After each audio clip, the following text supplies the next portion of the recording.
Hey traders, David Frost, my strategic forecast. You're here for another episode of Common Sense Market Analysis. Today is Tuesday, March 8, 2022. We're looking at a daily chart of the SPY or Spider, which is the proxy for the S&P 500. What do we have on the docket today? First and foremost, what is that line running across the screen? It's 416.50. We put it on the screen last night, and it turned out to be extremely important today. We'll get back to that later. First thing we want to do is take a look at the daily chart and see what, if anything, is jumping off the page at us. Has anything changed? What's the makeup / the complexity of the chart? Well, when we look at the chart, we've got these lows here from February 24th, okay? Now, the question is, and we talked about this last night, the question is, do the bulls play defense in that reversal candle?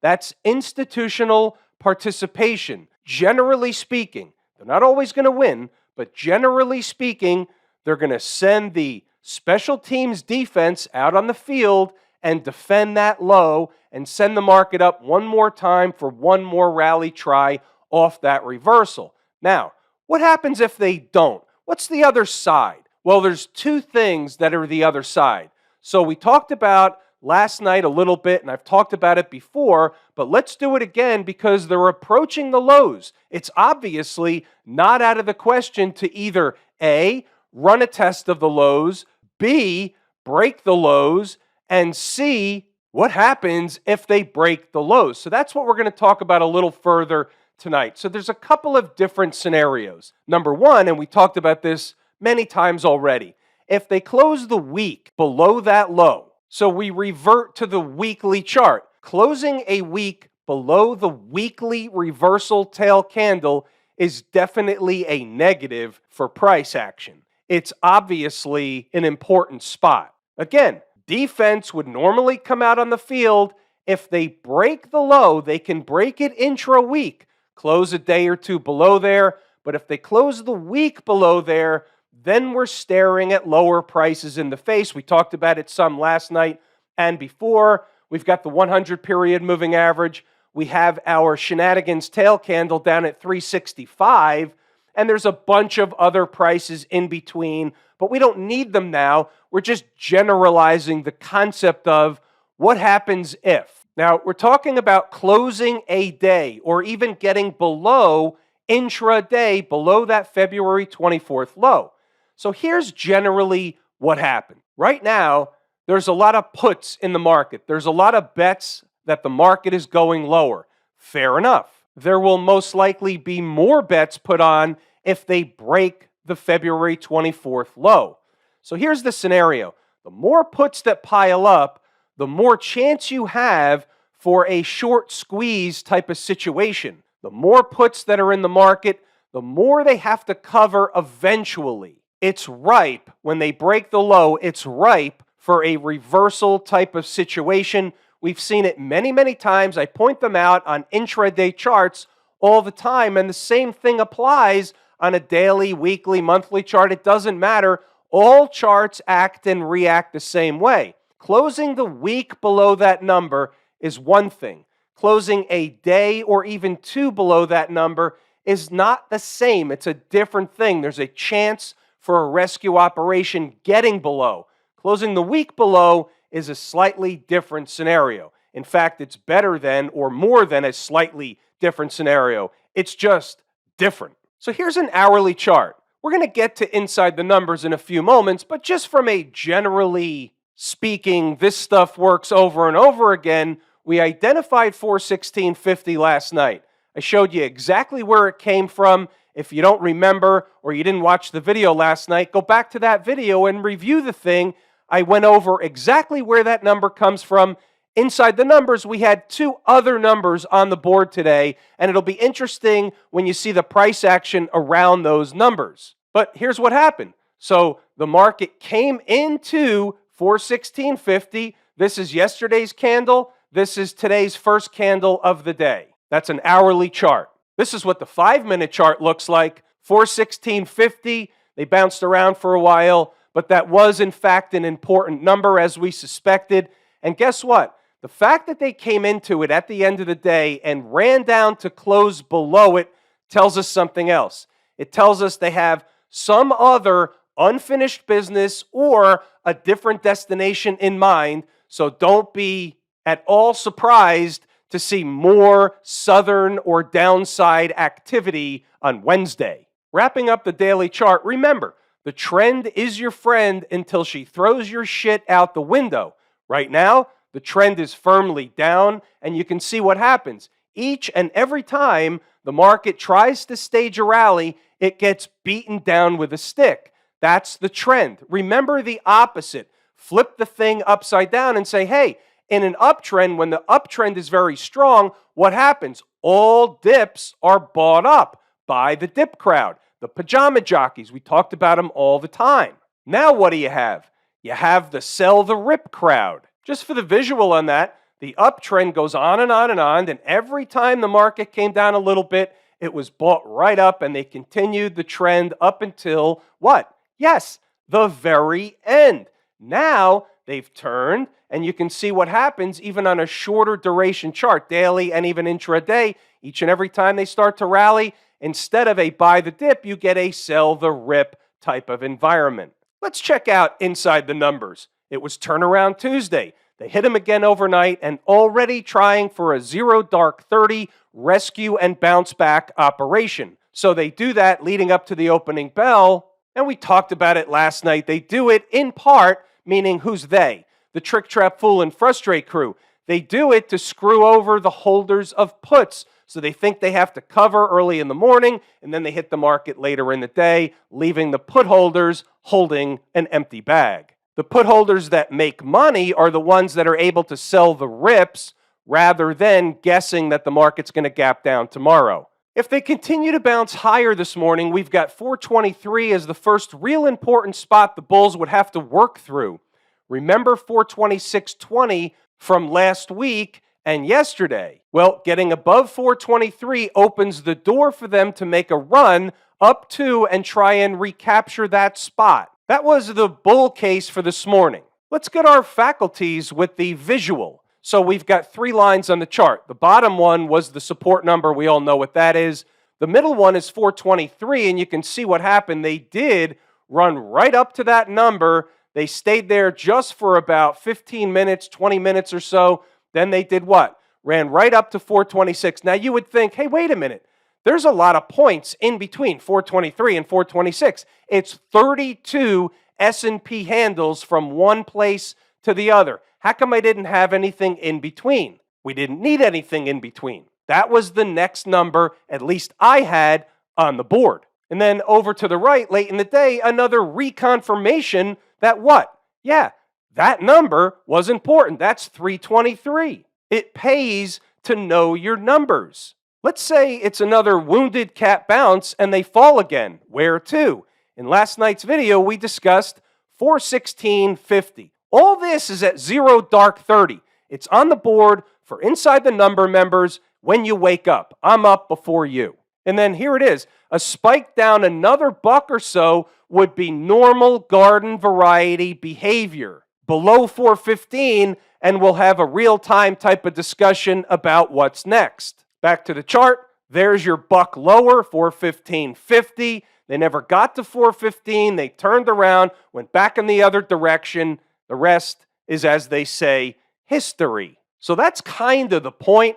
You can see what we did as the day begins to get underway. We narrowed things down. You can read the notes, go back to the charts, and double-check the work. But we have other numbers on the board. So all of a sudden, you see this number show up, 417.75. So if they get below one thing, it opens the door for 417.75. Why do I bring that up? Look over here, early in the day, the 9:45 candle. The low of this candle is 417.76. Think that price was important?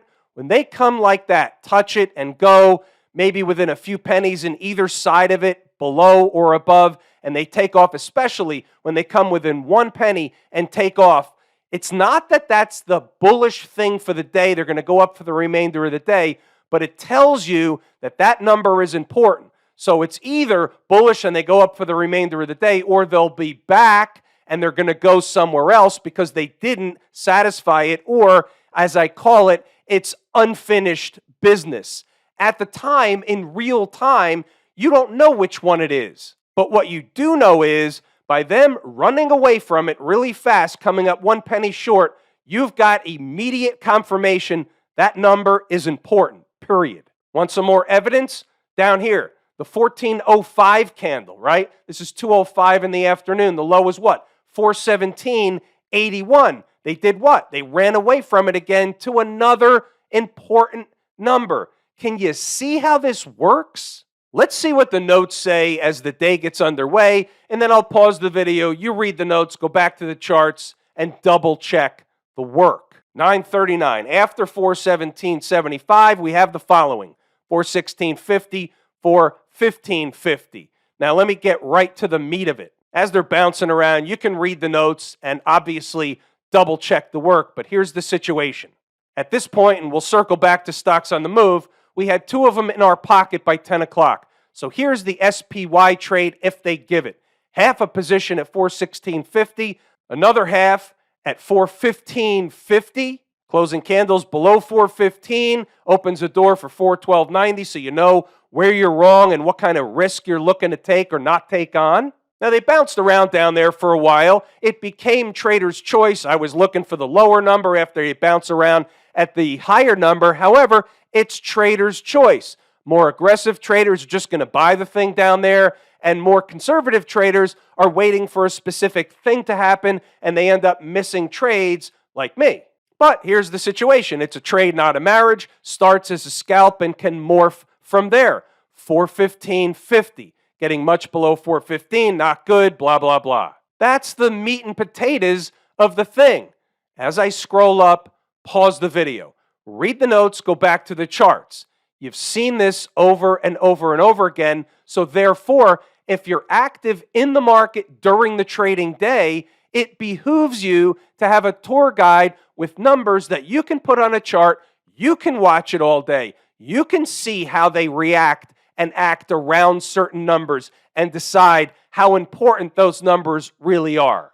I said we'd circle back to stocks on the move. We only had 4 on the board today. 2 hit their objective, 2 did not. We'll take a look at Mosaic and AA. FCX and XPEV are off the board. They're no trades. They didn't hit their entry target. How about the trade desk? Why are we looking at this? It wasn't even on the board because it started moving after the opening bell. I didn't have anything on my radar screen in terms of this one until after the opening bell. It's in real time, kind of came up quickly. I put it on the board for the Inside the Numbers live room.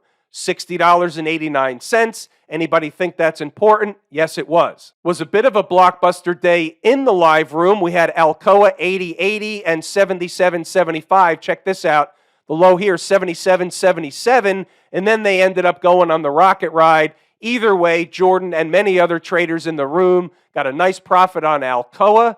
They went all the way up to fill the gap. Look at the high in this candle. How about 85.43 from an entry of 80.80? And yes, Jordan did have a piece in the room of the trade, and he was the tour guide for stocks on the move. The idea is you take a minimum profit on a minimum required base hit, and then you see which ones are going to give you the rocket ride, because you never know each and every day which one has the potential to give you $4, $5, $6 on a second half or piece of the position.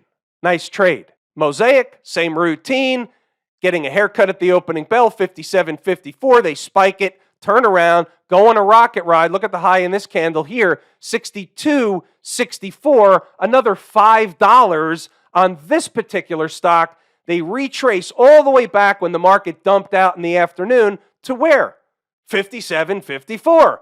Funny how that works. Think that number's important? Yeah, I do. That's why I put it on the board. What's going on over in Camp IWM? There's a couple of things going on over here in the camp. Let's talk about them. So, number one, they're not in the same position as the SPY. This is my favorite market leading indicator, and we do have relative strength, even though they gave up all the gains they had all day long and finished near the flat line, slightly up. They're trading down a little bit in the aftermarket, but they're in a different position on the chart. Now, that may change tomorrow, but right now your low is here, and so far your higher low is here. Now, we don't know whether that's going to be a sustainable higher low, but nevertheless, it's not in the same position. The SPY and other markets are down closer to those February 24th lows. All day today, the IWM was up. They ran a test of their most recent breakdown candle high, which was what? Yesterday. See how they ran up to test that high today and they fell away. The fact that they fell away is a rejection, but the fact that they're in a position or different position on the chart is certainly on the positive or bull side of the ledger. So we're still watching, or at least I'm still in the camp that the IWM is still fighting the downtrend. Doesn't mean they won't give it up, but they're in a different position on the chart. I'm watching, it's a puzzle piece, and it's on the table. We're the umpire calling balls and strikes, so when we see something of an anomaly or a divergence from other markets, we must note it. It has to be a puzzle piece. That's the way this works. What about the folks down at the transportation department? Not the same, but somewhat similar. Below all the moving averages, the trend is down, period. But it's still not in the exact same position as the S&P 500 as it relates to the February 24th low. It's interesting. I don't think this is the 24th anyway. No, it is. Other markets made a low on a different day. I'm not saying it's bullish. In fact, this is bearish. But what I am saying is beware of Trick & Company to shake out the shorts one more time. Looked like they were starting the engine a little bit earlier today. Then they gave it up. That's the trend. The trend has a grip on the market, but any piece of news can spark a short covering rally. Buying begets buying. Panic buying sets in. Next scene shows you're up 250 S&P handles. They did a round trip up 100, down 100 today a couple times. Flip side, the Q people. So this one is approaching the February lows. This is a risk asset. This is top-heavy weighted to the FANG stocks, if you will, and a handful of others. Risk assets go into the Qs or come out of the Qs, typically as a leading indicator as well. Right here, this is approaching already the lows that we just talked about that the other markets are not in the same position of. Here's the NASDAQ composite, and you can see it's mainly the same as the Qs. Remember what we keep talking about with the financials. The financials are melting away. The financials, if melting away, are going to drag down everything with it come hell or high water. 34.50 is on the docket with the financials. Maybe they get a rescue operation beforehand. And frankly, it's probably a little lower than 34.50 anyway. They should find support between 34.50 and 34. The financials are not my favorite market leading indicator, nor are they the best canary in the coal mine all the time. But they are a fantastic canary in the coal mine sometimes, like right now. They've been melting away. They've been giving up these pivots. They've been weaker than other markets, and we've been talking about it every single day.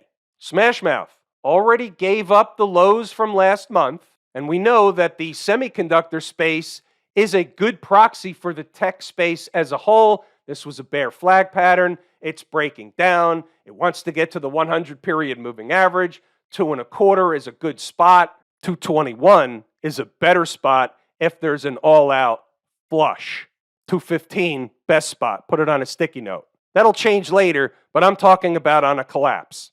Let's talk about crude oil for a second. I don't talk about it much, but obviously it's in the news. All the commodities are exploding. Crude oil, gold, the whole 9 yards. We had a gold trade. We were in the gold explosion. Shame on me, I wasn't in the oil explosion. But I get a lot of questions about shorting oil. And here's just a word to the wise. It's very difficult to short something like this with all the geopolitical stuff going on, the Ukraine, Russia, supply chains getting squeezed. We're not selling you this. We're not buying this. The whole world is a little off kilter right now. Nobody really knows the whole story. Who knows what's going to happen with oil? One day we come out and say we're going to release strategic petroleum reserves. Everybody gets excited, but it's never going to be enough. But the reality is that's only a short-term fix. Is this a longer-term problem? Why can't they test the old highs? What were the old highs? How about 147? What's going to prevent them from running a test of 147 or even higher. Maybe get to 150, something like that. I'm not saying they will. Nobody knows exactly where they're going to go in crude oil right now. Can you trade against this tail candle from yesterday? The answer is you can, but you must realize there's been other tails to trade against before. Like how about down here? What happens if you took this trade at 92 or 93? How do you feel about that? All I'm saying is be aware of the explosion. When you wake up in the morning, it could be up $5, $10, $15. If you are trading the futures contracts, that's a big move. You have to have liquidity, self-liquidity. You have to have some capital to withstand those kind of moves. Here's the run-up before. The numbers are skewed because of the futures contracts.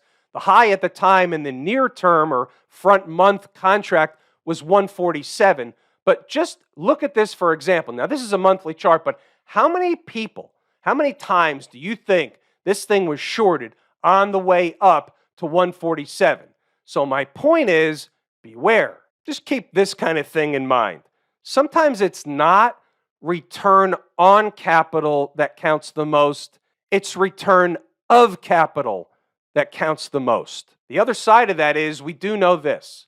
Whenever and wherever crude oil tops out, whether it topped out yesterday or it tops out in the future, eventually it's going to come down hard and fast. I get it. That's the allure of trying to short the oil. Have I told you how much I appreciate each and every one of you? Without you, these videos are not possible. That is true and accurate information. We're pulling the ripcord here today. I'm David Frost, my strategic forecast. Thanks again for tuning in to another episode of Common Sense Market Analysis.